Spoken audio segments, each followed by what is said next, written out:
Non living है। तो यहाँ पर जो प्रोडक्शन जो है वो सम केसेस में डिफाइन है। The next one is metabolism.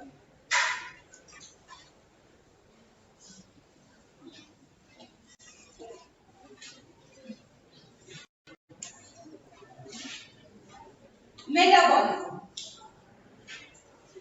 कुछ लोगों को पता है मेटाबॉलिज्म, आपको तो आपका मतलब आप साइंस पढ़ के आए, बायोलॉजी आप पढ़ रही है, मुझे समझ में आ गया। और आप में से कितने लोग हैं जिन्होंने नहीं सुना है कि मेटाबॉलिज्म क्या होता है? प्लीज सुना तो है, सुना है इसलिए हाथ पे मालूम है किसे किसे है मेटाबॉलिज्म क्या होता है? मेटाबॉलिज्म टू टाइप्स की एक्टिविटी जो है वो हमारी बॉडी में कंटिन्यूअसली होती रहती है, या कहीं जो भी रहती है हमारी बॉडी में होती है। एक जो है इसमें स्मॉल मॉलिक्यूल्स, जो स्मॉल मॉलिक्यूल्स हैं उनसे हम लार्ज मॉलिक्यूल्स को बनाते हैं या कॉम्प्लेक्स मॉलिक्यूल्स को बनाते हैं। This process is called anabolism. Just like CO2, carbon dioxide is a very small non-organic compound plus water H2O. इसे हमने कन्वर्ट किया C6H12O6 that is glucose.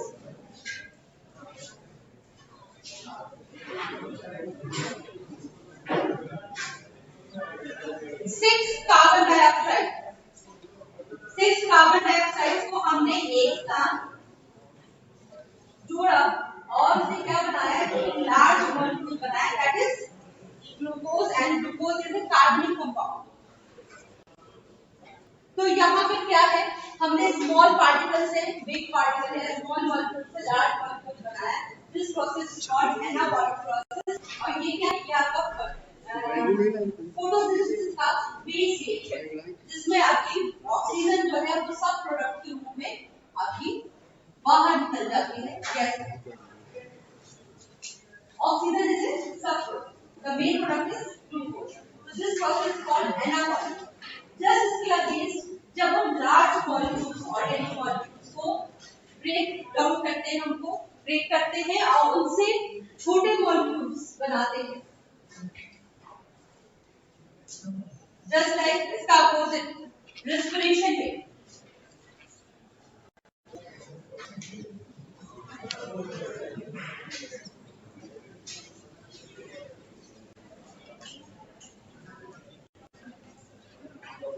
ये आपकी फोटोसिंथेसिस है।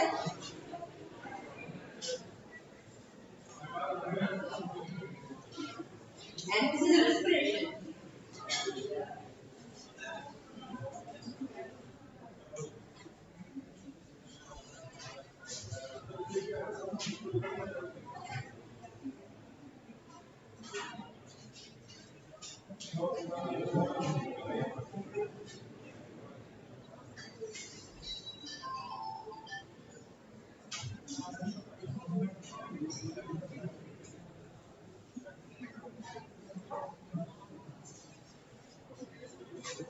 जब बड़े मॉलिक्यूल से छोटा मॉलिक्यूल बनाते हैं that is called catabolism.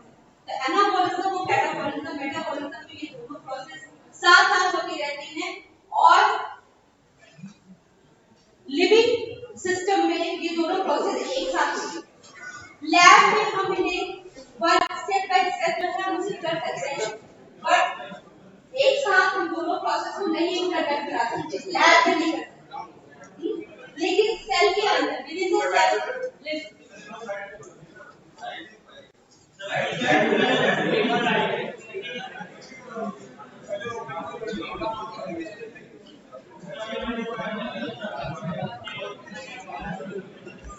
Sir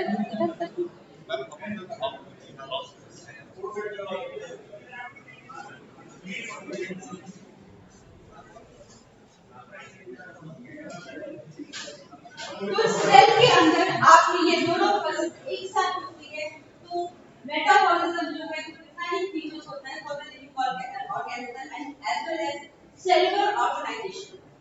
इसके लिए अभी हम पढ़ेंगे सेलुलर ऑर्गेनाइजेशन। तो सेलुलर ऑर्गेनाइजेशन की जो है वो इंपॉर्टेंट फीचर्स है और the last one is the consignment.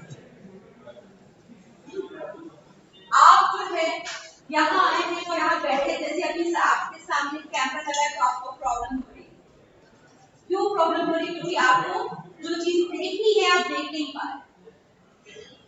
या तो ये क्या है, आप अपने एनवायरनमेंट के अब कुछ और दूसरे लोगों की प्रॉब्लम वहां से क्योंकि आप आ गए, तो आप अपने एनवायरनमेंट के जो है उनका रिएक्शन दे रहे हैं, that is your concern. React कर रहे हैं कि हाँ मुझे ये चीज पसंद नहीं आ रही है और थोड़ा सा डिस्टर्ब हो गए। अगर जो टेबल कुर्सी और जो चेयर्स और बेंच है इन्हें कोई प्रॉब्लम नहीं है, उनके सामने कोई भी खड़ा हो जाए इसको कोई दिक्कत नहीं है। क्यों? क्योंकि ये नॉन लिविंग। आपको दिक्कत हो रही है क्योंकि क्या है लिविंग। तो लिविंग बीइंग के ये हैज। अब ये लिविंग बीइंग जो है वो आए कहां से? कोई मुझे बताए? आप लोग आए कहां से?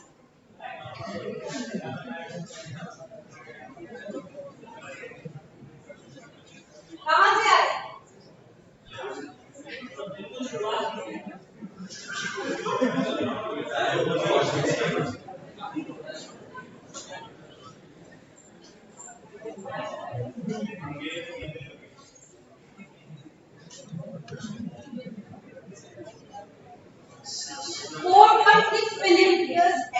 जब अर्थ ओरिजिनेट हुई सन से, तो वो कैसी थी? वो बिल्कुल एक हॉट बॉल की तरह थी, बॉइलिंग एनवायरनमेंट था और उस प्रिमिटिव अर्थ में कोई लाइफ नहीं थी।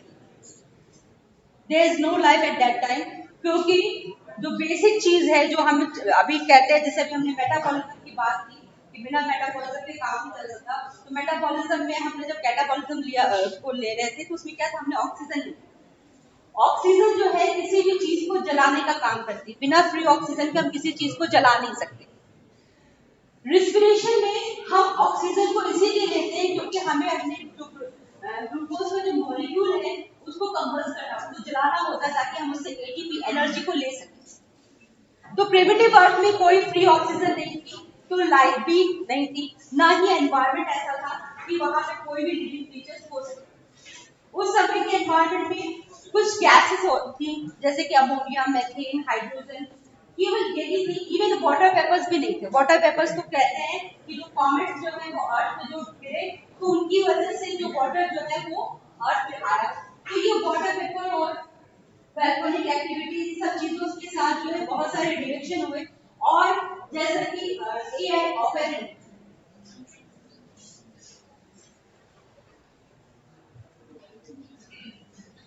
एआई ऑपरेंट में रशियन साइंटिस्ट थे जिन्होंने आपका बायोकेमिकल थ्योरी दी कि ओरिजिन ऑफ लाइफ। इनकी एक बुक है, आप इसको लिख लीजिए, कि ओरिजिन ऑफ लाइफ। इस बुक में इन्होंने सबसे पहले ये हाइपोथेसिस दी कि अर्थ पे जो लाइफ ओरिजिनेट हुई वो कैसे हुई। तो पहले फर्स्ट हाफ में उसमें जो चीज हुई वो थी that is the chemical evolution, जिसको हम केमोजेनी कहते हैं। केमिकल इवोल्यूशन हुआ कि जो स्मॉल पार्टिकल्स जो same methane, ammonia, hydrogen, water vapours, ये सारे जो पार्टिकल्स थे उन्होंने स्मॉल मॉलिक्यूल से कॉम्प्लेक्स ऑर्गेनिक मॉलिक्यूल्स बनाए। जैसा कि अभी मैं कह रही थी कि एनाबॉलिज्म में हुआ कि स्मॉल मॉलिक्यूल से कॉम्प्लेक्स ऑर्गेनिक मॉलिक्यूल्स बने। तो फर्स्ट हाफ में उन्होंने कहा कि ये कॉम्प्लेक्स ऑर्गेनिक मॉलिक्यूल बने और इन्हीं कॉम्प्लेक्स ऑर्गेनिक मॉलिक्यूल्स में कुछ सब्सटेंस ऐसे बने जिन्हें हम आज न्यूक्लियोप्रोटीन कहते हैं। इसके बारे में भी हम बात करेंगे। वो प्रोटीन्स बने और ये प्रोटीन्स ऐसे थे जिनके पास सेल्फ रेप्लिकेटिंग फीचर्स आया। सेल्फ रेप्लिकेटिंग फीचर्स मतलब अपनी ही जैसी कॉपी बनाने का फीचर क्रिएट हुआ। तो ये सेल्फ रेप्लिकेटिंग फीचर जब क्रिएट हुआ न्यूक्लियोप्रोटीन में, तो इन्हीं से हमारी जो फर्स्ट प्रिमिटिव सेल्स थी जिन्हें हम वर्सेबेट्स भी कहते हैं वो फॉर्म हुई। और फिर यहाँ से आपका बायोलॉजिकल इवोल्यूशन स्टार्ट हुआ जिसे हम बायोजेनिक कहते हैं। तो केमिकल केमिकल इवोल्यूशन और बायोलॉजिकल इवोल्यूशन, इन दोनों चीजों को मिलाकर अर्थ पे लाइफ बनती है। और फर्स्ट सेल जो बने वो क्या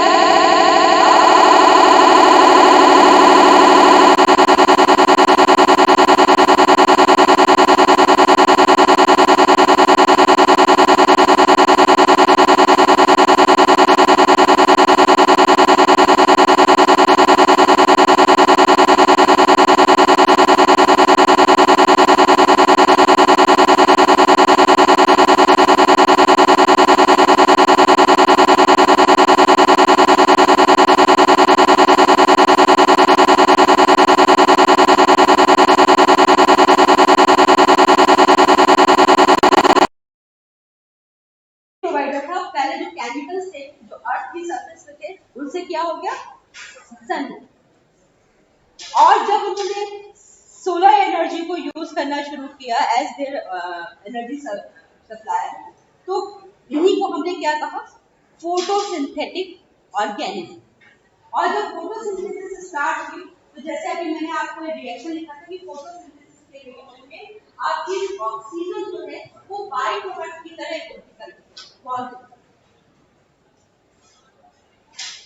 अभी तक ऑक्सीजन, फ्री ऑक्सीजन अर्थ पे नहीं थी। जब फोटोसिंथेसिस स्टार्ट हुई तब फ्री ऑक्सीजन अर्थ पर बढ़ने लगी और धीरे धीरे अर्थ पे फ्री ऑक्सीजन का जो अमाउंट है वो बढ़ता है।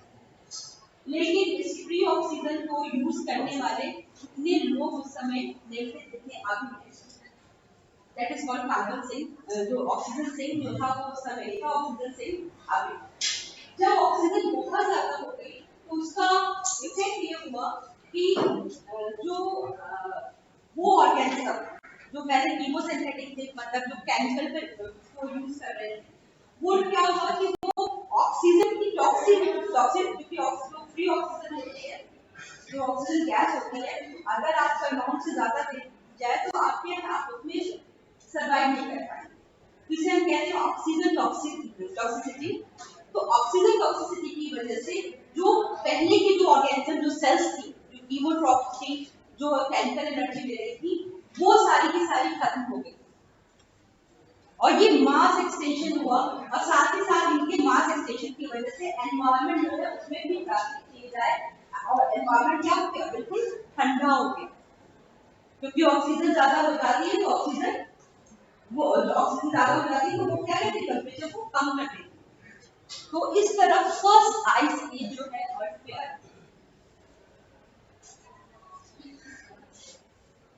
मास एक्सटेंशन हुआ, उसमें से केवल वही बचे जो ऑक्सीजन की टॉक्सिसिटी को सह सकते थे, और प्लस आइस एज हुआ। टेम्परेचर बहुत लो हो गया, उन्होंने क्या किया, ऐसे ऑर्गेनिज्म को हटा दिया जो हाई टेम्परेचर जो चाहते थे, केवल वो ऑर्गेनिज्म बचे जो लो टेम्परेचर में सर्वाइव। फिर उसके बाद फिर से जो है लाइफ जो है, फिर वो जो बचे हुए ऑर्गेनिज्म थे उन्होंने लाइफ को स्टार्ट किया और करते करते आगे जो है कई सालों में, क्योंकि अभी तो मैंने कहाँ से स्टार्ट किया था, 4.6 बिलियन इयर्स एगो से शुरू किया। और फिर उसके बाद आर्कियोजोइक एरा, प्रोटोजोइक, मेसोजोइक, सीनोजोइक, ये अलग अलग टाइम स्केल में हमने बांटा हुआ है अर्थ के डायनासोर्स को। तो इस तरह 5 मेजर एक्सटेंशन हुए और 5 मेजर जो आइस एज आई। उसके बाद इसमें जिसमें आप पढ़ते हैं कि डायनासोर्स खत्म हो गए, डायनासोर्स के खत्म होने की बात यही आइस एज था जो आप ऑक्सीजन टॉक्सिसिटी की वजह से हुआ। तो इस तरह 5 मेजर एक्सटेंशन के बाद जो है अभी जो आप लाइफ देखते हैं वो हमारे अर्थ पे चल रहे हैं। तो अब पता चल गया कि आप कहाँ से ओरिजिनेट, कहाँ से आए। हाँ, अब आए आप एक सेल से, सिंगल सेल, जो वही प्रो कंजर्वेट थी वो सिंगल सेल थी। अब उस सिंगल सेल से मैंने कहा कि कीमोट्रॉप बने और फोटोट्रॉप बने। फिर उस फोटोट्रॉप से भी फिर डिवीजन बढ़ता गया, इवोल्यूशन, मतलब जो सेल्स थी उन्होंने अपने आप को क्या किया, इवॉल्व।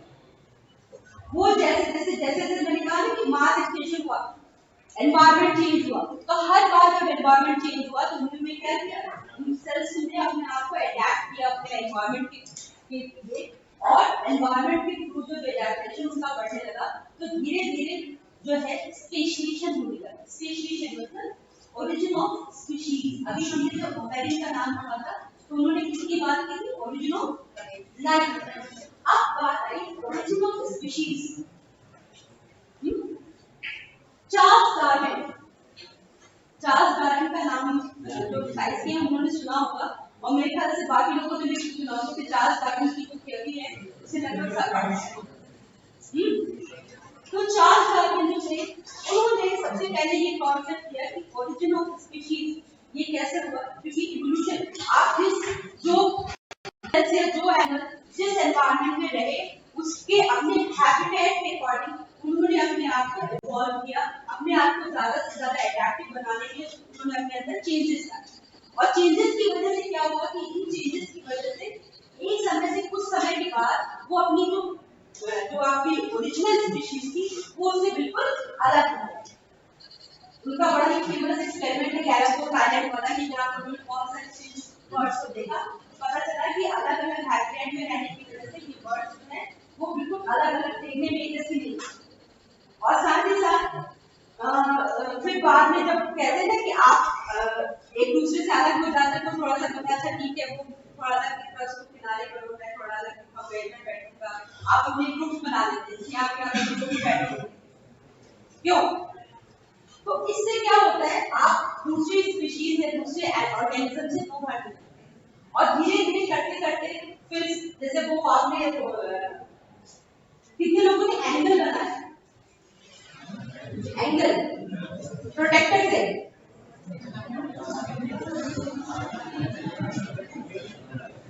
बचपन में तो किया होगा ना एंगल 60 डिग्री 70 डिग्री 30 डिग्री ये 90 डिग्री हुआ। आप देखिए कि यहाँ पे क्या है, यहाँ पर पॉइंट पे सारे एंगल सारी लाइंस क्या होती है, एक ही पॉइंट पे होती है। और अगर आप यहाँ कहते हैं यहाँ पे अगर 1 डिग्री का भी डिफरेंस है तो आप कहते हैं कोई बात नहीं यार 1 डिग्री का डिफरेंस है, क्या है 1 डिग्री तो है, पर आप सोचो कि आपका ये 1 डिग्री और यहाँ से ये 1 डिग्री का डिफरेंस,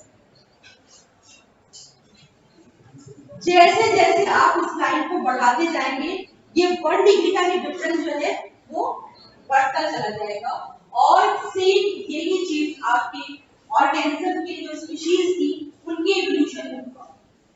फर्स्ट पॉइंट पे उनमें केवल एक छोटा सा चेंज आया, लेकिन इसी चेंज ने दो स्पीशीज को बिल्कुल टाइम में टाइम जो है उनको बिल्कुल अलग कर दिया और वो बिल्कुल अलग एक दूसरे से बिल्कुल अलग हो गए। जैसे कि आज अगर हम कहें कि जो बंदर है वो हमारे पूर्वज है या हमारे भाई है तो हम मानेंगे, लेकिन एक पॉइंट क्या था, हमारे और उनके दोनों के एंसेस्टर जो थे क्या सेम, तो वो ये पॉइंट था कि जब हमारे और उनके एंसेस्टर सेम थे, लेकिन इस टाइम स्केल में जब हम आगे बढ़ते गए तो वो चेंजेस जो है बहुत अलग हो गए और उन्होंने अलग अलग स्पीशीज में हमें डिवाइड किया। स्पीशीज का इवन हम कहें कि डाइवर्सिटी की बात करें तो इस तरह जो है स्पीशीज का इवोल्यूशन हुआ।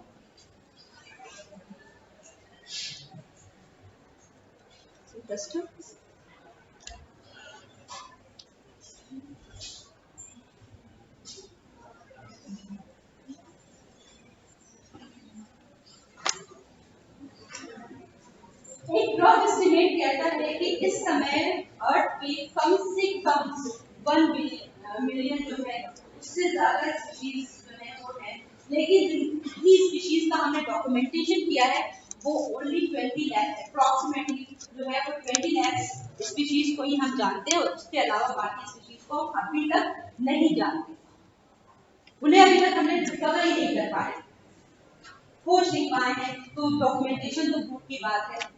तो ये कंडीशन है कि अर्थ में जो लिविंग ऑर्गेनिज्म की डाइवर्सिटी है वो इतनी, अब इतनी ज्यादा डाइवर्सिटी है और हमें सबके बारे में जानना है तो हम कैसे जान पाएंगे। अभी जैसे अभी आपको बायोलॉजी मुझे इतनी 2 दिन में पढ़ानी अगर होती तो मैं कैसे पढ़ाती, मैं ग्रुपिंग करती, जैसे सर ने आप लोग को ग्रुप किया है, क्यों करती कि नहीं करती?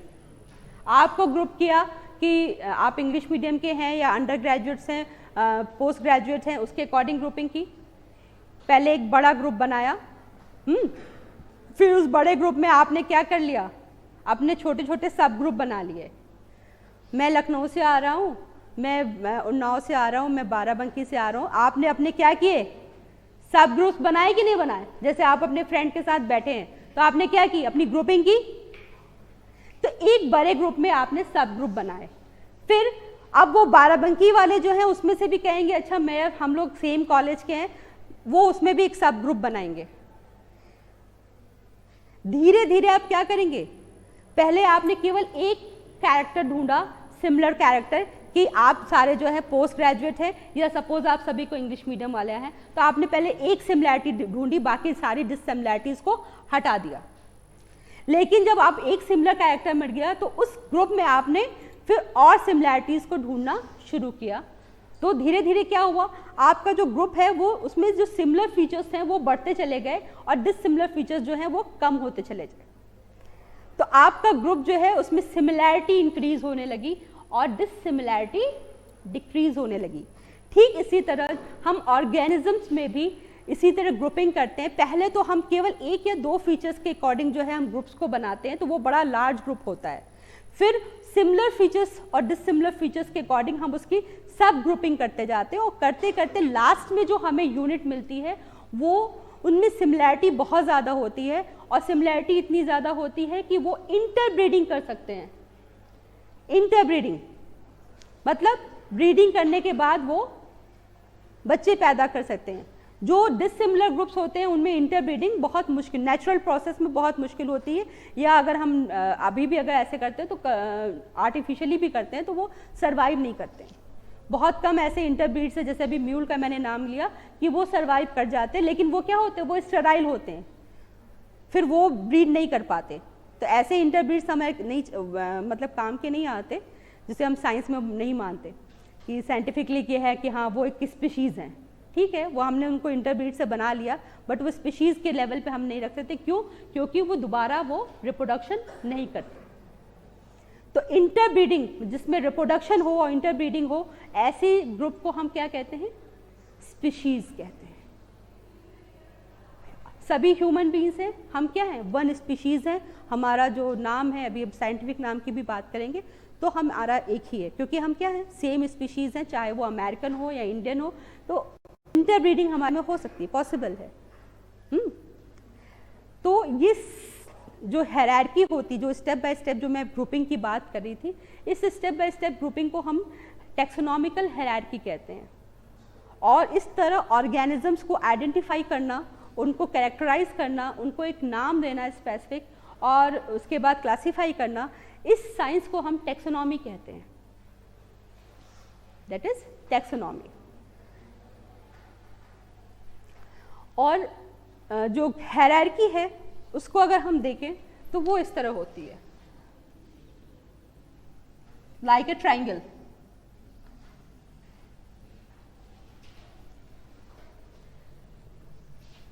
The largest group, that is called kingdom. Kingdom, हमने इसे नाम दिया kingdom, just like plant kingdom. Kingdom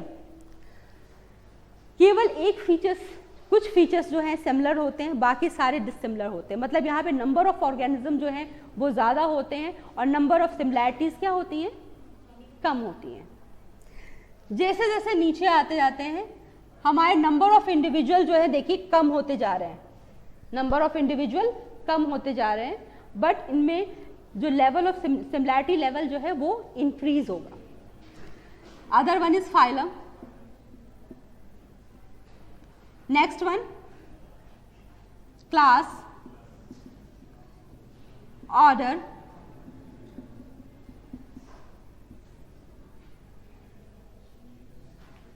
family, genus, and the last one is species. एक शॉर्ट फॉर्म है जो मैंने ऐसे तो नीट वालों के लिए क्रिएट किया था, आप लोग को अगर मे बी अगर आप किंगडम और स्पीशीज को छोड़ दें तो that is PCOFG, PCO for girls,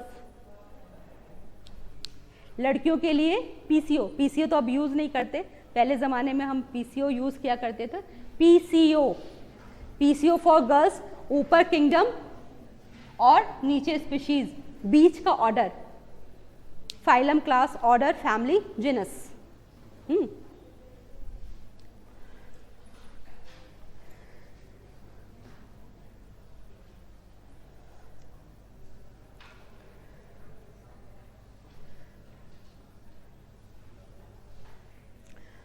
इस टेक्सोनॉमिक हायरार्की में जो है स्पीशीज सबसे लास्ट में आते हैं और यहाँ पे हम जो ऑर्गेनिज्म है उनको उनके जीनस और स्पीशीज के बेसिस पे आइडेंटिफाई करते हैं, क्योंकि सबसे बेसिक होता है।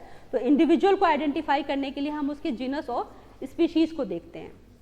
लेकिन हर एक इंडिविजुअल को, चूंकि हमारे यहाँ बहुत सारे, पूरे कॉन्टिनेंट में अगर हम बात करें तो बहुत सारी लैंग्वेज है और हर लैंग्वेज में हर एक स्पीशीज़ को अलग, या जो ऑर्गेनिज्म है उसे हमने अलग अलग नाम दिया है। तो इससे बहुत कन्फ्यूज़न होता है कि अगर हम आम कह रहे हैं और सामने वाला मैंगो कह रहा हो, अगर दोनों एक दूसरे की लैंग्वेज को नहीं जानते हैं तो हम कैसे पहचानेंगे कि हम किसी एक ही चीज़ के बारे में बात कर रहे हैं। तो इसके लिए सबसे पहले कैरोलस लीनियस एक साइंटिस्ट थे।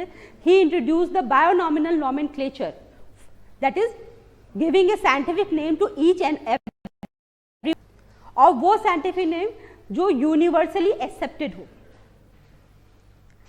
ताकि जो अगर लैंग्वेज बैरियर है वो हमारे बीच में नहीं आए। और इस बायोनॉमिनल नॉमेनक्लेचर में हम हर एक इंडिविजुअल को हम एक साइंटिफिक नेम देते हैं जिसमें दो चीजें होती हैं, एक तो उसका genus and second is species. Just like homo sapiens, हमारा जो साइंटिफिक नेम है वो क्या है? Homo sapiens. Homo is our genus and sapiens is our species. Mango, mangifera indica, mangifera is the genus, indica is the species.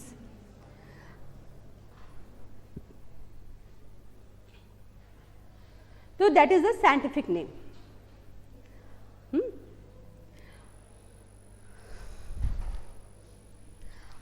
अब scientific name भी दे दिया, क्लासिफाई भी कर दिया, क्लासिफिकेशन जो है on the basis of similarity और डिससिमिलैरिटी क्लासिफिकेशन भी कर दिया। अब ये क्लासिफिकेशन सबसे पहले जिसने किया दैट इज एरिस्टोटल। एरिस्टोटल ने क्या किया, उन्होंने, चूंकि वो बहुत ही कहते हैं कि he is a renounced psychologist, उन्होंने सब कुछ, महान विचारक। आप सब जगह एरिस्टोटल, ऐसा कोई नहीं होगा जिसने एरिस्टोटल का नाम नहीं सुना होगा। सुना है, सबने सुना है ना। उन्होंने सब सारे फील्ड में सोचा, वो केवल बहुत सोचते थे, वो हर चीज में सोचते थे। जस्ट लाइक अभी आप क्या है, आप अगर IAS बनेंगे तो आपको सब कुछ सोचना होगा। मास्टर ऑफ ऑल होता है ना आप, तो नहीं क्या, jack of all, master of none and jack of all. सब कुछ मालूम होना चाहिए, सब कुछ पता होना चाहिए। बायोलॉजी भी पता होनी चाहिए, physics, chemistry, polity, history, geography सब पता होनी चाहिए। तो एरिस्टोटल जो थे उन्हें भी सब पता था और उन्होंने सबसे पहले ये अटेम्प्ट किया कि जो ऑर्गेनिज्म हैं उन्हें हम क्लासीफाई करें। तो उन्होंने कैसे क्लासीफाई किया? जो ज़मीन पे रह रहे हैं, या वो हवा में रह रहे हैं या पानी में रह रहे हैं। तो उन्होंने बहुत ही बेसिक जो है वो फीचर को लिया और उसके अकॉर्डिंग उन्होंने क्लासीफाई किया। अब इस क्लासिफिकेशन में उन्होंने क्या किया कि जो फिश थी उसको भी उन्होंने वाटर में रखा, और क्या थे, जो प्लांट्स थे अगर वो वाटर के अंदर हैं तो उन्हें भी उन्होंने एक ही ग्रुप में रख दिया। After the Aristotle, the second scientist was Carolus Linnaeus, जिन्होंने साइंटिफिक नेम दिया। तो जाहिर सी बात है उन्होंने क्लासिफिकेशन को भी सोचा। तो he classified the organism on the basis of their cell structure और nutrition and divide the organism into the plantae and animalia, and this is called the two kingdom classification. This is called two kingdom classification given by Linnaeus. After the Linnaeus, the another scientist that is called Ernest Haeckel. Ernest Haeckel created a new kingdom that is called Protista, and he divided the organism into three kingdoms. That is called three kingdom classification. After Haeckel, another scientist who come into this field as the Copeland. Copeland divide the organism into the four kingdom. After Copeland, R.H. Whitaker Sahabai and R.H. Whitaker divide the organism into 5 kingdom. जो basic kingdom classification, जो classification जो आपको 10th तक पढ़ा, जो आपके course में भी है, वो है 5 kingdom classification and that is given by R.H. Whittaker.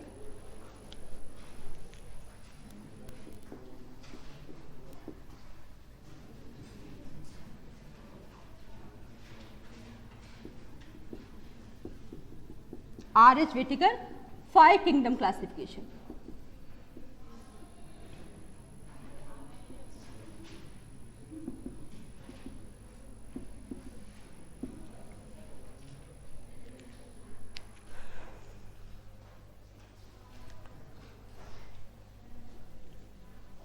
Recent इसमें हम कार्ल वीज का भी नाम सुनते हैं। कार्ल वीज ने 5 किंगडम को और एडवांस करते हुए 6 किंगडम क्लासिफिकेशन या 3 डोमेन क्लासिफिकेशन में भी डिवाइड किया। तो कार्ल वीज का भी है।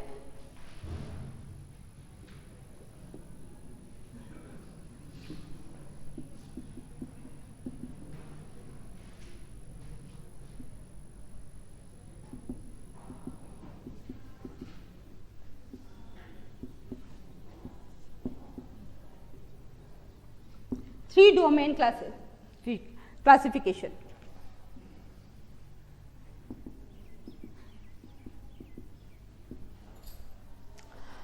R.H. Whittaker के क्लासिफिकेशन को ही देखते हुए हम जो क्लासिफिकेशन ऑफ ऑर्गेनिज्म है उसका बेसिक पढ़ेंगे।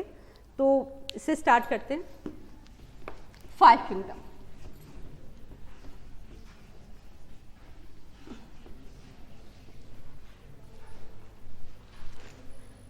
First we start with living organism.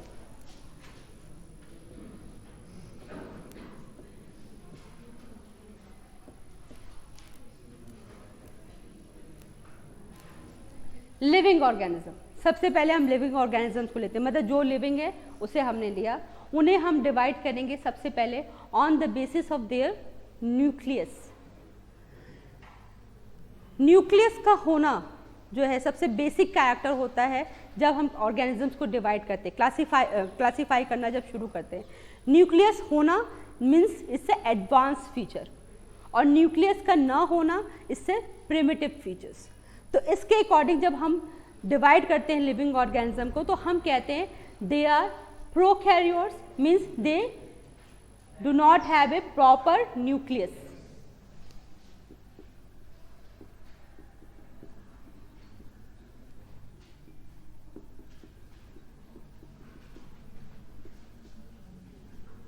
And who have the proper nucleus, that is eukaryote.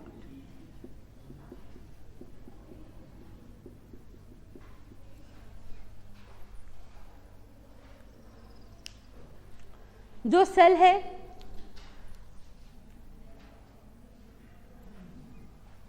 मैंने बात की कि जो स्पेशल जो मॉलिक्यूल्स थे, न्यूक्लियोप्रोटीन्स थे, जिनके पास सेल्फ रिप्लिकेटिंग फीचर्स था। तो वो सेल्फ रिप्लिकेटिंग फीचर जो है वो मॉलिक्यूल जिनमें होता है वो बहुत ही खास होते हैं। तो जो खास चीज़ें होती हैं उनको हम क्या करते हैं, घर में बहुत सेफ करके रखते हैं ना। क्या होता है घर में, अगर आपका सबसे जो अलमारी में जो आपकी तिजोरी होती है, उस तिजोरी के अंदर आप क्या रखते हैं, जो भी घर में पैसे और जेवर है वो आप कहाँ रखते हैं?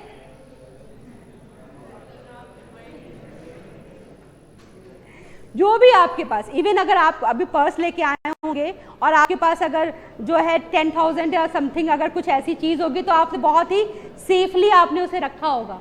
क्यों रखा है कि नहीं रखा है? तो यहाँ पे प्रोकैरियोट्स हैं, ये अपने कीमती सामान को सेफली नहीं रखते, मतलब प्रॉपर उनके पास वो ऐसे ही रहता है। इतना इंपॉर्टेंट मटेरियल जो है वो बिना किसी सेफ के बिना रहता है। तो ये इसीलिए क्या है, प्रिमिटिव हैं। जो यूकैरियोट्स होते हैं वो उसे प्रॉपर एक तिजोरी बना के, मतलब दैट इज कॉल्ड, जो तिजोरी होती है that is called nucleus, nucleus के अंदर रखते हैं।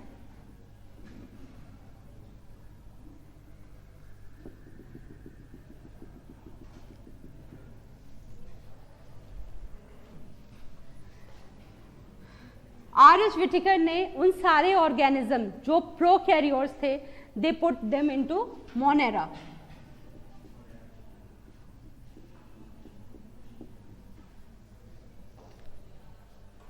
जितने भी बैक्टीरियाज हैं या जो भी प्रोकैरियोट्स एनिमल्स हैं, मोनेरा में हम बैक्टीरियाज को रखते हैं, और स्लाइम मोल्ड्स हैं या आर्कीबैक्टीरिया हैं जिनमें आपका न्यूक्लियस जो है वो नहीं होता है, इंसिपिएंट न्यूक्लियस भी इसको कहते हैं। तो मोनेरा में ये फर्स्ट किंगडम था R.H. Whittaker साहब का, kingdom number 1, that is Monera. अब यूकैरियोट्स को उन्होंने फिर से डिवाइड किया।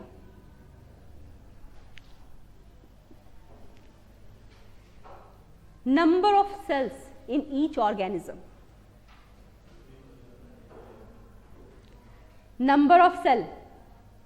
जब आप कोई कंपनी अगर किसी ने शुरू की, पहले उसने अपना बिजनेस स्टार्ट करता है तो क्या होता है, वो अकेला होता है। मतलब शॉप ओपन किया, वो अकेला अपने शॉप में सारा काम करता है। क्यों? वो सामान भी लाएगा, पैसे भी लेगा, रिटर्न भी करेगा, नोट भी करेगा, क्या स्टॉक है, सब कुछ वो अकेले करता है।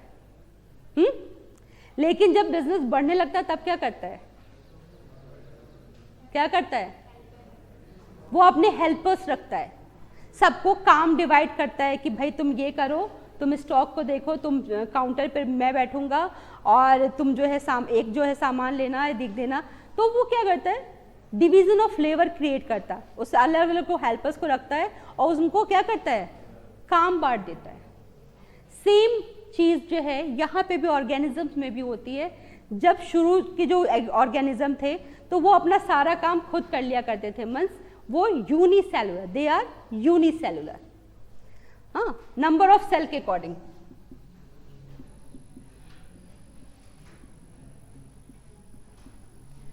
तो unicellular means they have only one cell.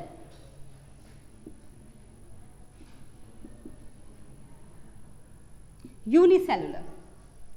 Prokaryotes थे बट यूनिसेलुलर थे। These are the second kingdom, that is kingdom protista.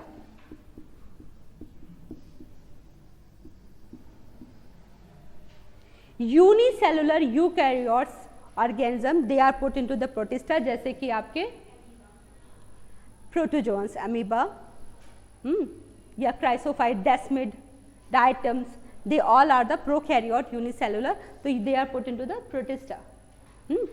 और जब नंबर ऑफ सेल ज्यादा थे जिसमें डिवीजन ऑफ लेबर था, दैट आर मल्टीसेलुलर।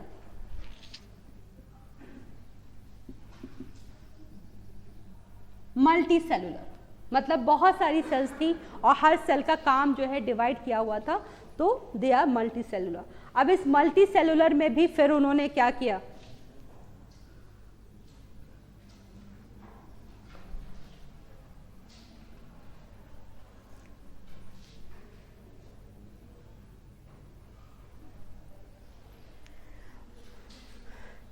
अब इन मल्टीसेलुलर ऑर्गेनिजम्स को उन्होंने ये देखा कि either they have cell wall और नॉट। सेल वॉल है, cell wall extra protecting covering, extra protection.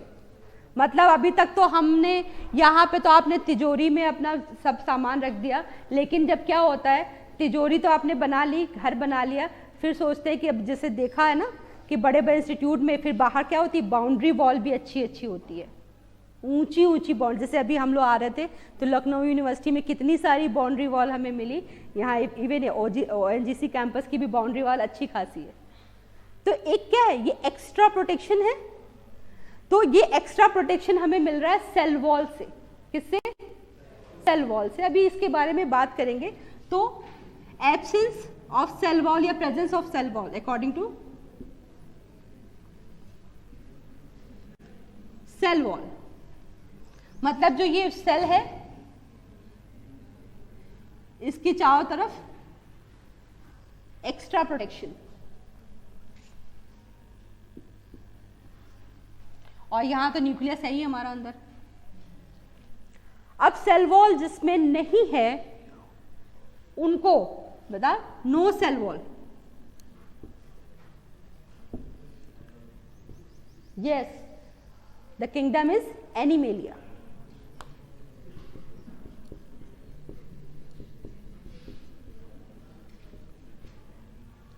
Cell wall नहीं होती है.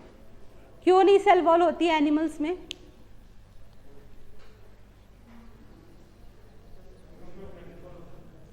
हाँ,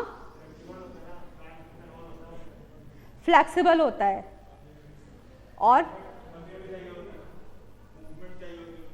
बिल्कुल, अगर मुसीबत आएगी तो क्या होगा? हम भाग लेंगे. लेकिन बेचारे पेड़ पौधे भाग पाते हैं? नहीं भाग पाते. तो इसीलिए उनको ये प्रोटेक्शन ज़्यादा होती है. तो जिनके पास सेल वॉल होती है उनको उन्होंने अलग ग्रुप में रखा.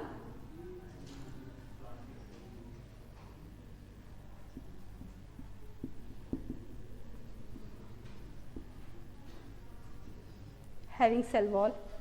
और इस सेल वॉल वाले ग्रुप में भी फिर उन्होंने 2 डिवीजन बनाया और यहाँ पे रखा कि ठीक है भाई, चलो सेल वॉल है, सब कुछ है. अब मेन मुद्दे पे बात करते हैं, कौन अपना खाना खुद बना सकता है. ठीक है, आपने घर बना लिया, सब कुछ है, पर आप अपना खाना खुद बना पा रहे हैं? नहीं. Means you are able to synthesize your own food, means autotrophs. The word is autotrophs when we are synthesizing our own food.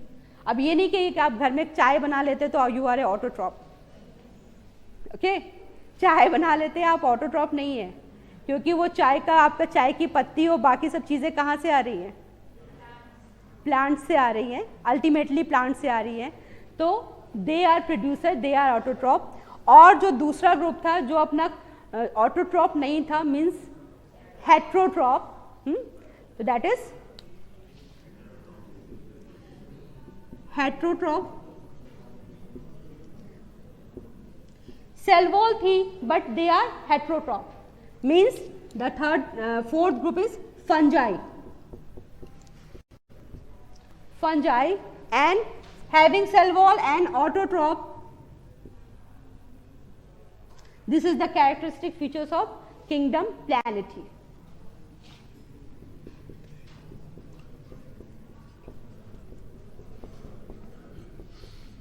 Plantae. Animalia, they do not have cell wall and they also heterotrophs, means they are Animalia. Heterotrophs हैं but cell wall भी है but heterotroph है. और cell wall भी किसकी बनी हुई है? सेलुलोज की नहीं बनी हुई है, काइटिन की बनी हुई है. They are fungi and autotrophs हैं और सेल वॉल भी है. That is kingdom plantae. नहीं दिख रहा है किसी को?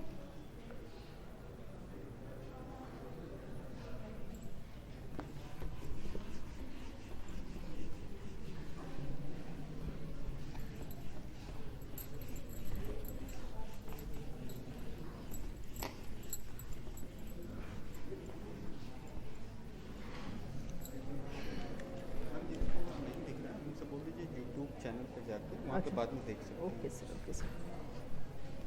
Now the kingdom is plantae.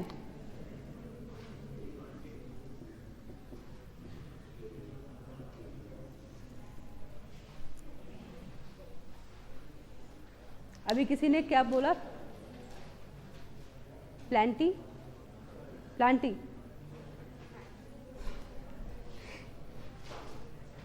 अभी हम लोग पढ़ते हैं तो हम लोग कहते हैं फंजाई फंजाई. और मेरी एक सिस्टर थी, वो एक दिन मुझसे लड़ गई कि इसको फंजाई तो कहेंगे नहीं, तो फुंगी लिखा हुआ है. ओके, तो plantae means the organisms who have cell wall and who are autotrophs. अब autotroph में भी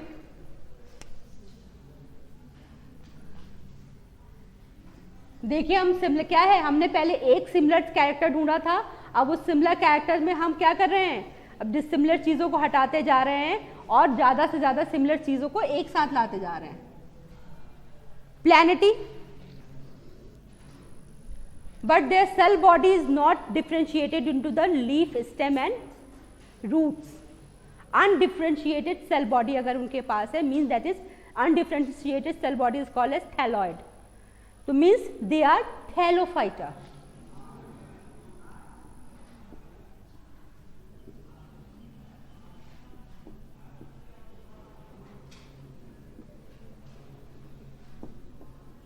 Thallophyta.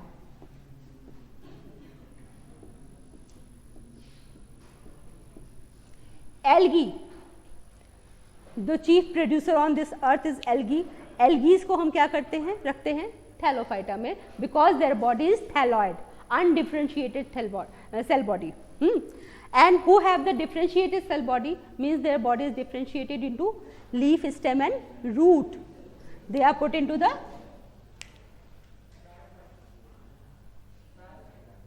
अभी आगे देखते हैं, अभी इतनी जल्दी नहीं हुआ ब्रायोफाइटा.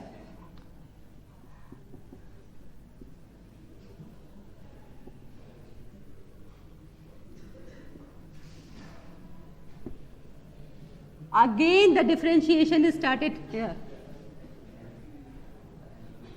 बॉडी तो डिवाइड है सेल उसमें लीफ स्टेम, लेकिन क्या that is the true stem, true roots हैं जिनको हम रूट और स्टेम कहते हैं, अगर वो वाकई हैं तो उनको हम रखेंगे दूसरे ग्रुप्स में, नहीं तो फिर क्या है. अगर और सबसे बेसिक जो डिफरेंशिएशन होता है कि conduction of material, water and food का कंडक्शन कैसे हो रहा है. जो आपका जो ऑर्गेनाइज्ड वे होता है उसमें क्या होता है, हम जैसे आप जो बड़ी फैक्ट्रीज होती है उसमें एक लाइन ऑफ असेंबली होती है, ठीक है, एक लाइन ऑफ असेंबली होती है, सब कुछ एक असेंबली में चलता है, तो ऑर्गेनाइजेशन क्या है, बेटर होता है. और अगर आप छोटे लेवल में घर पे खाना बना रहे हैं, कोई इधर भाग रहा है, कोई इधर भाग रहा है, कोई इधर से जाके सामान उठा लाया, कोई उधर से, तो ऐसा क्या है छोटी जगहों में होता है, बड़ी जगहों में बड़े स्केल पे इस तरह का काम हम नहीं करते हैं.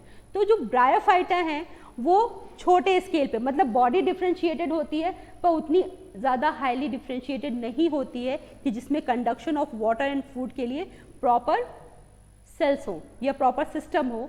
तो हम जो है उन्हें रखते हैं ब्रायोफाइट्स में, और ब्रायोफाइट्स को हम थैलोफाइटा और हायर प्लांटी के बीच का कनेक्टिंग लिंक भी मानते हैं, क्योंकि इसमें कुछ प्लांट्स ऐसे होते हैं जो थैलाइड होते हैं और कुछ हायर ब्रायोफाइट्स ऐसे होते हैं जो लीफ, स्टेम और रूट्स में डिवाइडेड होते हैं. जैसे मॉस और फ्यूनेरिया हैं वो डिवाइडेड होते हैं, और बरसात के दिनों में आपने ईंटे पे, आपने ईंटिया दीवारों पे जो आपने देखा होगा कि बिल्कुल फ्लैट चिपकी हुई ब्रायोफाइट्स होती है, वो आपकी थैलॉइड होती है.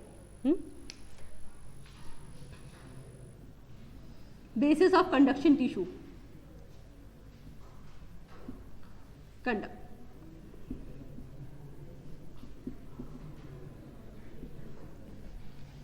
Bryophyte.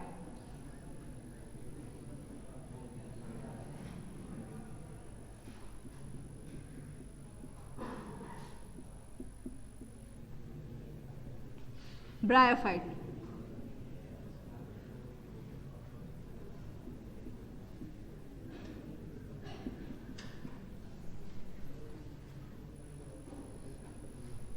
Another group who have the conducting tissue,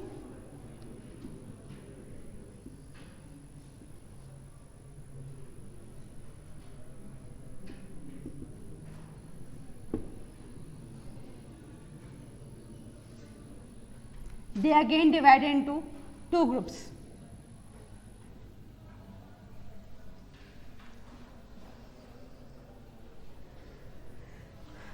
Either they are producing seed और they are not producing seed, means phanerograms हैं या क्रिप्टोग्राम्स हैं. When they are producing seed they are keeped into the फेनरोग्राम्स.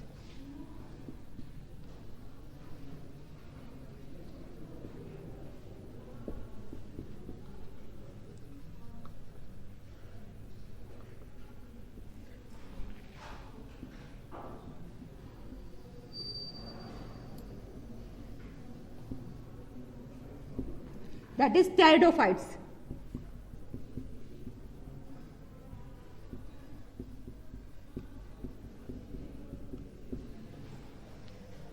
Pteridophyte, fern. अभी बरसात में ऐसे भी आपने देखा होगा बुके में आजकल जो लीफ लोग लगाते हैं, that is fern.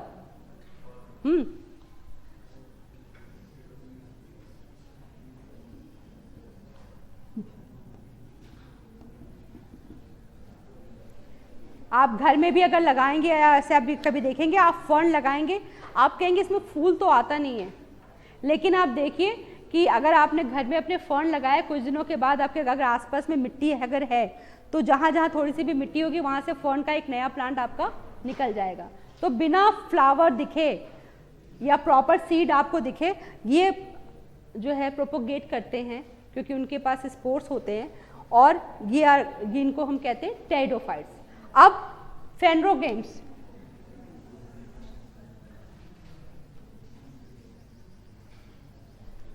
सीड तो बना लिया, सीड इज द पेरिनेटिंग स्ट्रक्चर, मतलब कोई भी बॉडी, कोई भी प्लांट है, उसको जब अनफेवरेबल कंडीशंस होती है उसको पास आउट करना होता है, मतलब उसको आगे जाना होता है, तो वो क्या करता है, सीड बना लेता है, सीड बना लेता है ताकि ये सीड जो है वो नेक्स्ट जनरेशन को प्रोड्यूस करे।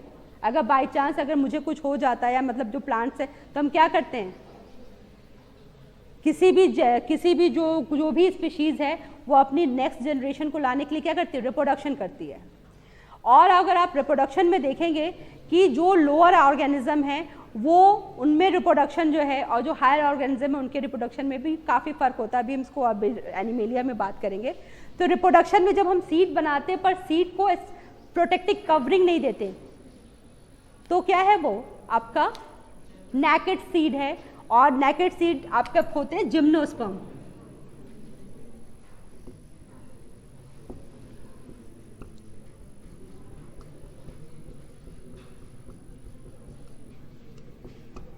और seeds are covered, and they have the proper structure, flowering flowers होते हैं that are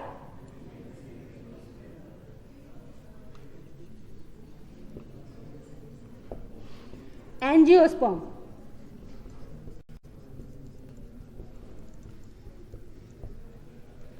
further angiosperm में भी when the seed has 2 cotyledons they are dicot, and when the seed has 1 cotyledon is monocot। अगर आप किसी भी seed को आप जमीन में लगाएं और उसमें से सबसे पहले 2 लीव्स आए तो डाइकॉट, और अगर 1 लीफ आए तो मोनोकॉट। सर टाइम हो गया क्या?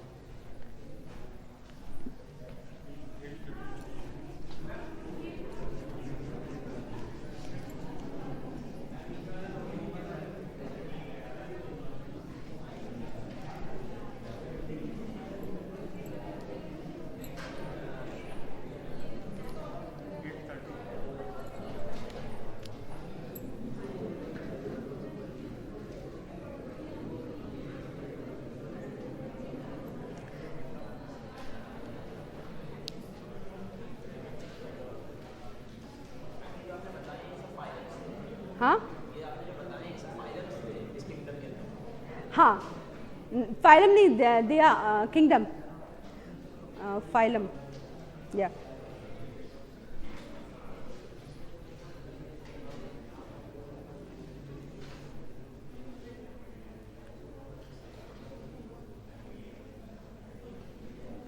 अब एनिमेलिया, एनिमल्स जिसमें हम किसको रखते हैं, animals. The body do not have the cell wall and they are heterotrophs. Mortality होती है इनके पास। जब हम एनिमल्स को डिवाइड करते हैं तो सबसे पहले हम देखते हैं कि उनकी बॉडी का जो स्ट्रक्चर है वो कैसा है, division of labour, cell organisation किस लेवल का है। अगर सेल ऑर्गेनाइजेशन जो है बहुत ही वीक है, मीन्स जो हर एक इंडिविजुअल सेल जो है वो अपना अपना काम कर रही है, मिल के काम वो नहीं कर रहे हैं, तो that is called cellular level of organisation. लेकिन जब एनिमल्स, क्योंकि ये मल्टी सेलुलर होते हैं, तो उनके पास बहुत सारी सेल्स होती हैं, और जो सेल्स होती हैं उनमें अगर सेल का हमने काम बांट दिया है, मतलब डिवीजन ऑफ लेबर उनके पास है, तो सेल ऑर्गेनाइजेशन जो है वो उतना ही इवॉल्व मानते हैं उसे। तो उसमें भी हमारा टिश्यू लेवल ऑर्गेनाइजेशन होता है, ऑर्गन लेवल, जैसे हमारे अंदर क्या है, ऑर्गन लेवल ऑर्गेनाइजेशन होता है। तो जिसमें सेलुलर लेवल ऑर्गेनाइजेशन है, मीन्स दे आर प्रिमिटिव और सिंपल ऑर्गेनिज्म, और जहाँ जहाँ जैसे जैसे लेवल इंक्रीज होगा तो वो हायर एनिमल्स में आएंगे।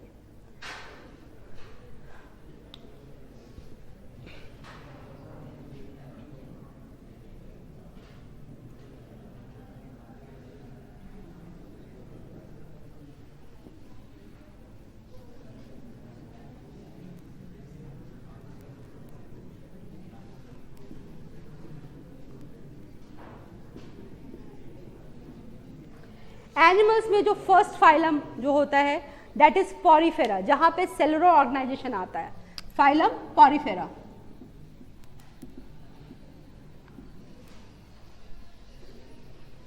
स्पंज, स्पंज जो नेचुरल स्पंज होते हैं that is a animal, sponge is a animal, और वो आपके आते हैं पॉरीफेरा में।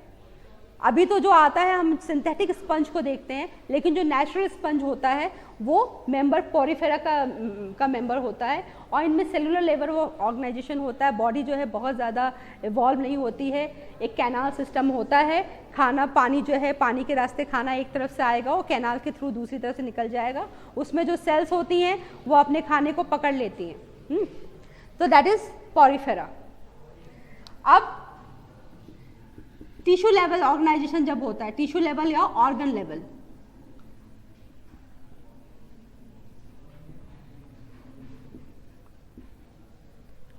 अब इसमें फर्दर हम देखते हैं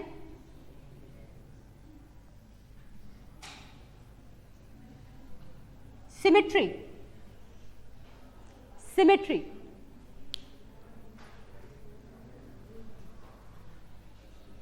सिमेट्री ये वर्ड पता है, सभी को पता है? ओके। जब सिमेट्री रेडियल सिमेट्री होती है, रेडियल मीन्स कोई भी ऑर्गेनिज्म है उसे हम कहीं से भी डिवाइड करें हमें एक ही जैसा पार्ट मिले, दैट इज रेडियल सिमेट्री। हाँ, रेडियल। इस फाइलम में सॉरी, जिन ऑर्गेनिज्म के पास रेडियल सिमेट्री होती है उन्हें हम कहीं से भी कट करें तो हमें एक सेम पीस मिलेगा, जैसे कि जेलीफिश।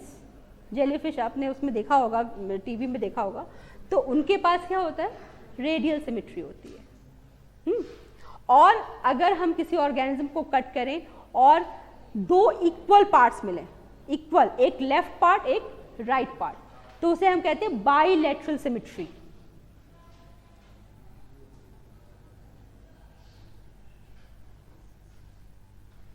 अगर हमने इसे बीच से कट किया that is bilateral.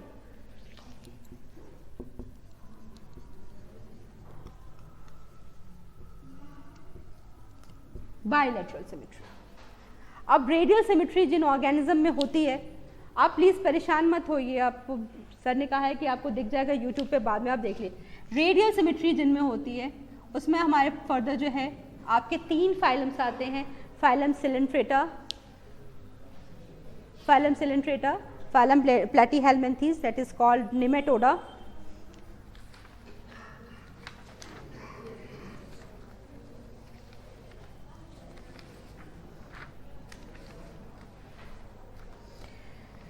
and phylum Ctenophora. Coelenterata, sorry, platyhelminthes, Cnidaria, Coelenterata and Ctenophora. Bilateral symmetry के बाद नेक्स्ट जब हम लेवल पे उन्हें डिवाइड करते हैं तो हम देखते हैं कि they have a true body cavity और नॉट। बॉडी कैविटी,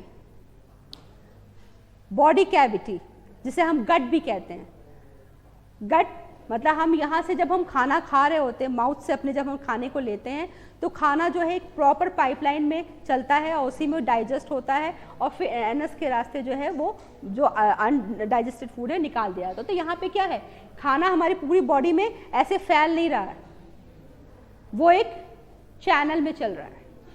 तो ये जो चैनल है इसको हम गट कहते हैं और ये या बॉडी कैविटी कहते हैं। तो ट्रू बॉडी कैविटी है या नहीं है? अगर नहीं है मीन्स दे आर एसिलोमेट।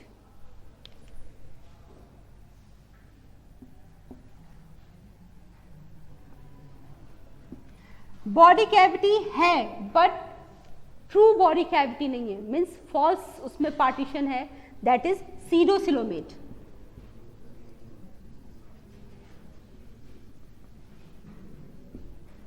और बॉडी कैविटी जो है वो है प्रॉपर है, दैट आर सिलोमेट।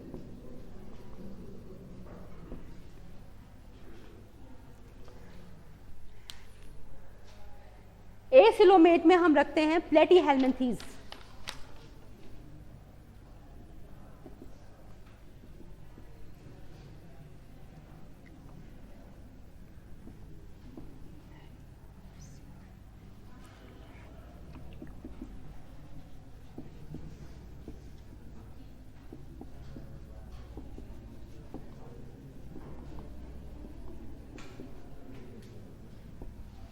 प्लेटीहेल्मिन्थीज बहुत ही खतरनाक ग्रुप है, पैरासाइट होते हैं बहुत सारे disease, Taenia solium, liver fluke, वो काज करते हैं प्लेटीहेल्मिन्थीज।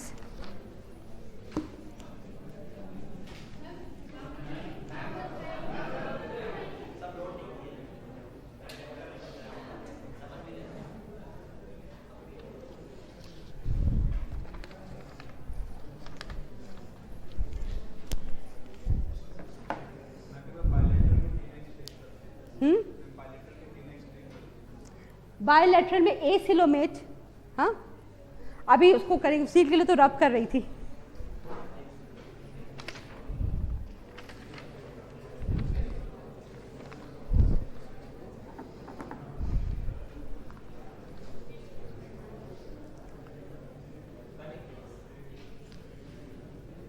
एसिलोमेट इसमें केवल एक ग्रुप आता है, दैट इज फाइलम आता है, दैट इज प्लेटीहेल्मिन्थीज।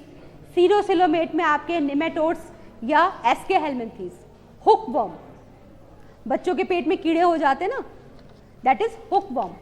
एस्कैरिस, तो ये आते हैं pseudocoelomate, that is phylum is aschelminthes और निमेटोडा।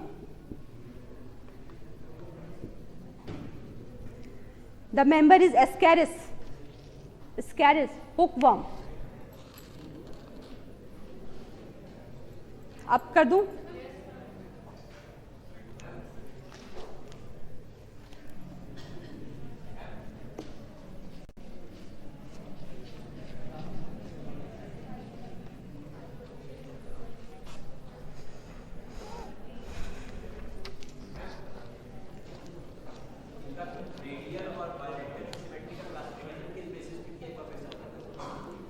रेडियल और बायलेटरल मतलब जो बॉडी है आपकी, अगर मैं आपको डिवाइड, वो सिलोम के लेवल पे, coelom means body cavity, body cavity, अगर बॉडी कैविटी नहीं है एसिलोमेट, बॉडी कैविटी है लेकिन ट्रू बॉडी कैविटी नहीं है, मीन्स जो लाइनिंग जो होती है वो प्रॉपर लाइनिंग से आपका पार्टीशन नहीं किया है, तो वो सीडोसिलोमेट है, जस्ट लाइक नेमेटोडा। लेकिन बॉडी कैविटी प्रॉपर है, ट्रू सिलोम है उनके पास, मीन्स सिलोमेट। और सिलोमेट का जो है डिवीजन, अब ये सिलोम कैसे बन रही है इसके ऊपर डिपेंड करता है। अब कर दूं रब,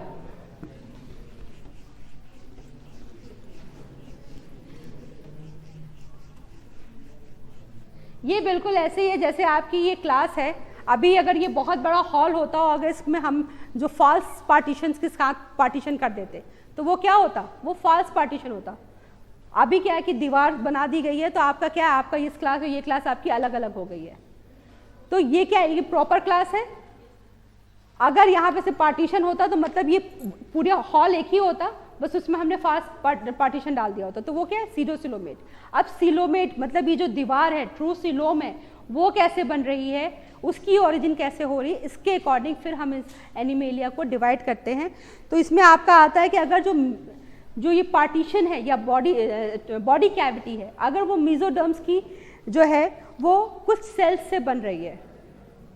मेसोडर्म जो है एक्चुअली जब बच्चा जो फिटस होता है, फिटस जब ग्रो करता है तो उसमें 3 लेयर्स होती हैं, एंडोडर्म, एक्टोडर्म, मेसोडर्म। तो मेसोडर्म से अगर बॉडी कैविटी बन रही है लेकिन उसकी कुछ सेल्स से बन रही है, तब जो है हम उन्हें जो है उसमें 3 फाइलम्स आपके आते हैं, जिसे हम कहते हैं एनिलिडा, जिसमें अर्थवर्म आपका आता है, second one is Mollusca and third is arthropoda.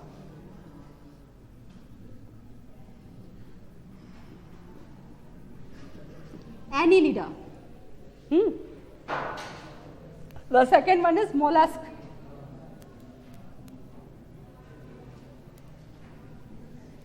and arthropoda.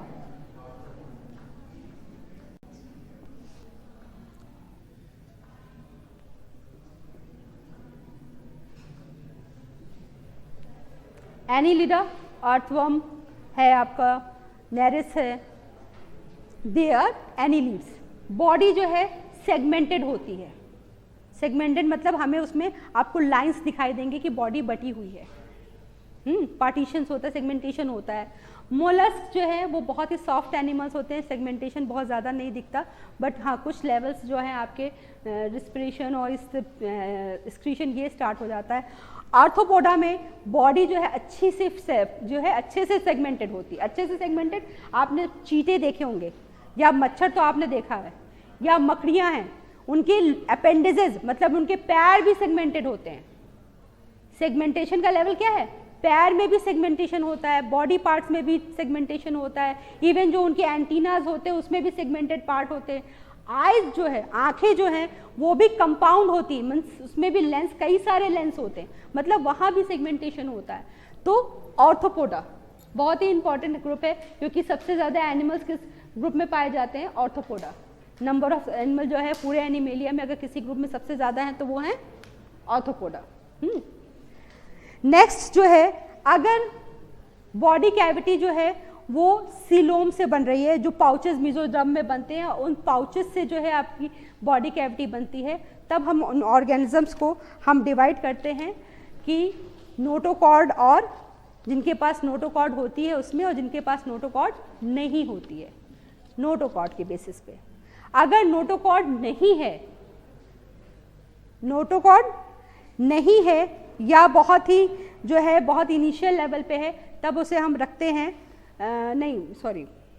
Notochord नहीं है तब हम रखते हैं उन्हें Echinodermata, that is starfish.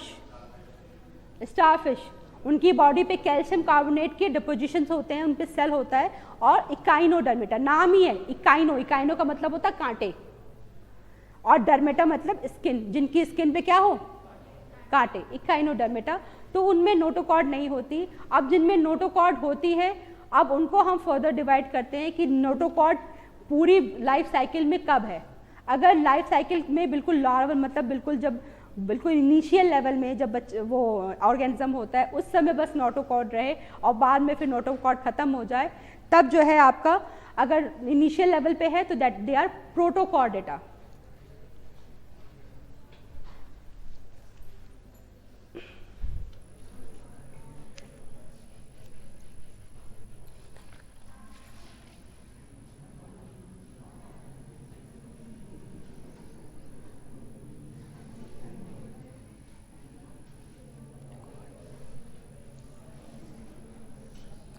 Notochord है लेकिन लार्वल स्टेज में है।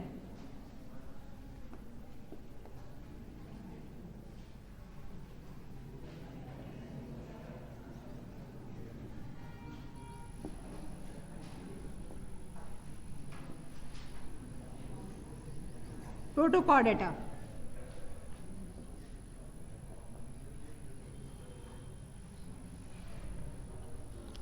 नोटोकॉर्ड है means Chordata,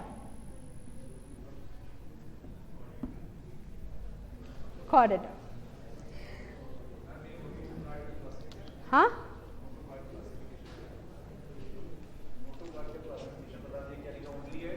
only at larval stage.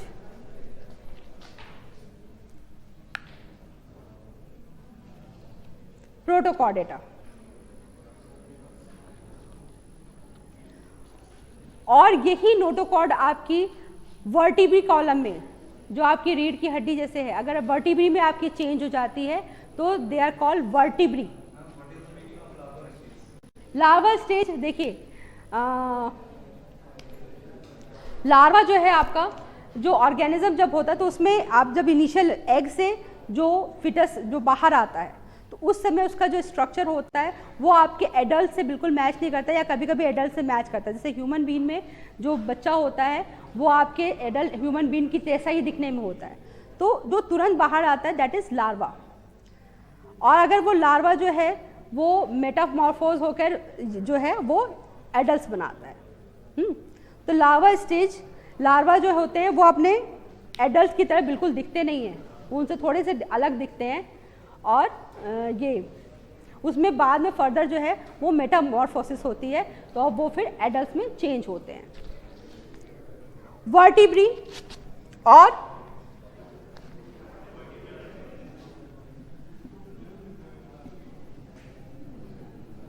Vertebrae, अब वर्टिब्री में फिर हमारा नेक्स्ट जो क्लासिफिकेशन होता है, जो आपके उसमें आपका होता है साइक्लोस्टोमेटा,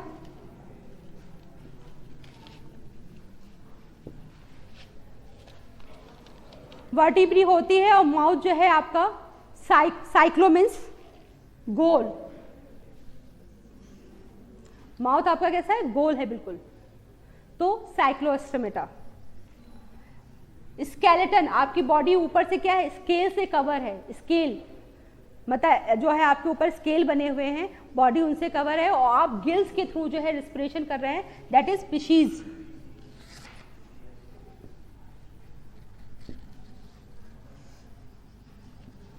स्केलेटन जो है आपका नहीं है, बॉडी जो है आपकी क्या है, स्लाइम से कवर है, और आपके पास लंग्स भी हैं रिस्पिरेशन के लिए, और आपको आप वाटर में और बाहर लैंड पे दोनों में रहने में आप एबल हैं, दैट इज एम्फीबिया।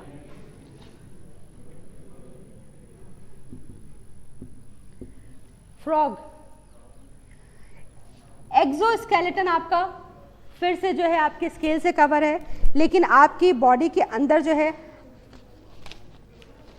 बॉडी में भी स्केलेटन है, और साथ ही साथ एग लेइंग प्रॉपर्टी, मतलब आप क्या कर रहे हैं, एग लेइंग है, मतलब ओविपेरस है, तो रेप्टिलिया।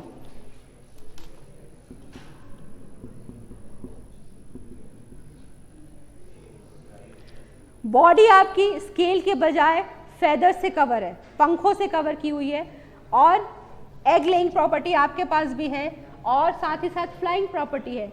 जो आपका स्केलेटन है वो बिल्कुल क्या है, हॉलो स्केलेटन है। जो आपका एंडोस्केलेटन है that is a hollow skeleton, और साथ ही साथ आपके जो लंग्स हैं उसमें एयर चैम्बर मिल रहे हैं, मींस एवीज।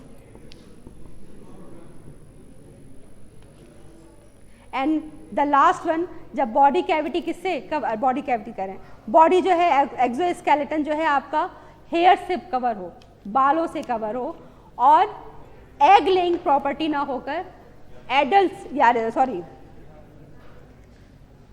बच्चे जो है अपने जैसे, जैसे आपने कहा कि भी अभी लार्वा की बात, अपने जैसे जैसे हम दिखते हैं वैसे ही अगर हम बच्चे पैदा कर रहे हैं, डायरेक्ट जो है बर्थ यंग वंस जो है यंग वन को बर्थ कर रहे हैं, और साथ ही साथ जो है जो मदर है वो अपने फीटस, अपने जो यंग वंस हैं उनको दूध पिलाती हूँ, फीडिंग करती हूँ, तो मैमेलिया, मैमल्स, मैमेलिया।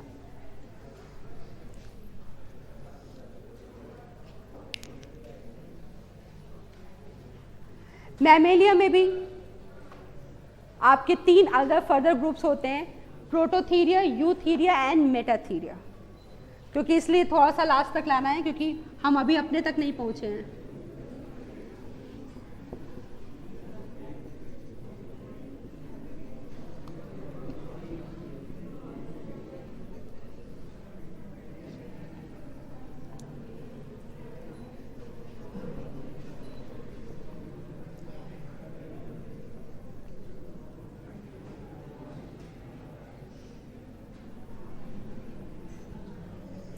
प्रोटोथीरिया वो मैमल्स जो अभी भी एग लाइंग प्रॉपर्टी, जो एग देते हैं, जैसे कि आपका platypus, echidna, they are egg laying mammals, तो प्रोटोथीरिया।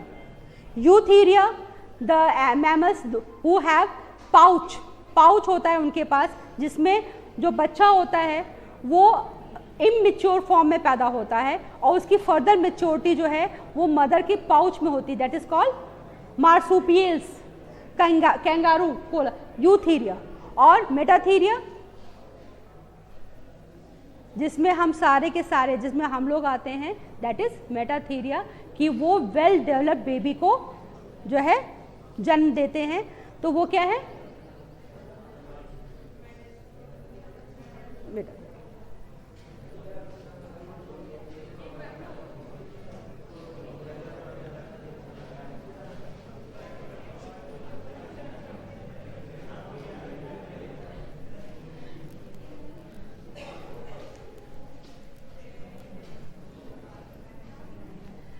एनिमल्स में जब हम इवोल्यूशन की बात करते हैं तो देखिए कि जो लोअर एनिमल्स हैं जैसे सिलेंट्रेट्स हैं, पॉरीफेरा हैं, आप इनमें देखिए कि ये नंबर ऑफ इनकी जो एक वन साइकिल में जो ये बच्चे पैदा करते हैं बहुत ज़्यादा होते हैं, और वो सारे के सारे बच्चे सरवाइव नहीं करते, मतलब वो एडल्टहुड तक नहीं पहुंचते, वो नेक्स्ट जनरेशन को नहीं लाते।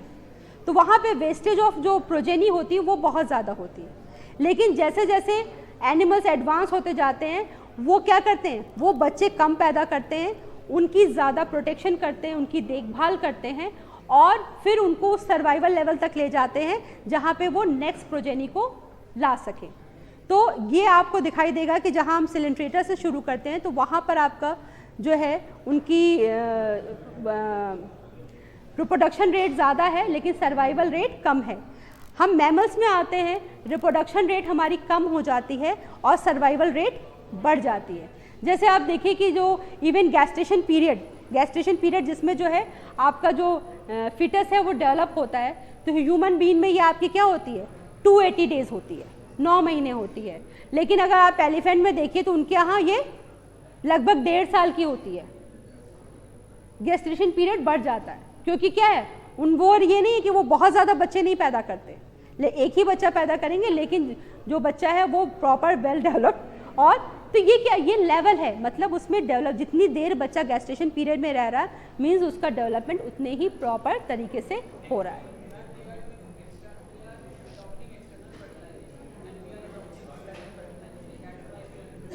इंटरनल फर्टिलाइजेशन और एक्सटर्नल में भी तो वही बात है ना, एक्सटर्नल फर्टिलाइजेशन है तो हमें भी नंबर ऑफ गैमेट्स जो है ज़्यादा प्रोड्यूस करने पड़ते हैं।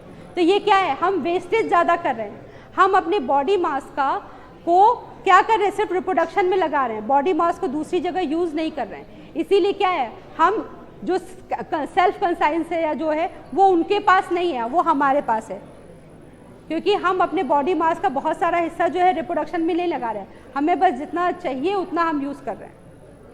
तो कल हम बात करेंगे सेल स्ट्रक्चर पे और सेल डिवीज़न पे। Okay, thank you.